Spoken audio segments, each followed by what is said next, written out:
కమల్ హాసన్ గారి సినిమా మరో చరిత్ర దీపక్ మహల్లో చూశాను ఇక్కడ. ఆ చూడడమే ఒక అదృష్టం. అలాంటి నుంచి ఆయనతో కలిసి యాక్ట్ చేయడం అనేది నా పూర్వజన్మ సుకృతంగా భావిస్తున్నాను. Any for that matter any artist మొత్తం భారతదేశంలో కాదు, యావత్ భూప్రపంచంలో లోకనాయకుడు అంటే Kamal Haasan. That's all.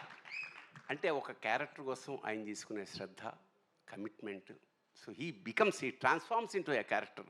That is the greatness of Kamal Haasan. చరిత్ర మనకి బంగారు పుటలు చరిత్ర రాయాల్సి వస్తే కమల్ హాసన్ కోసం ఒక పేజీ కాదు, ఒక పేరా కాదు, ఒక బుక్ రాయాల్సి వస్తుంది. అలాగే మణిరత్నం సార్, ఆయన సినిమాలు చూసి పెరిగాం మేము. ఆ క్రమంలో నాకు అద్భుతమైన అవకాశం మిస్ అయింది ఒకప్పుడు. రజనీకాంత్ గారి సినిమా ఒకటి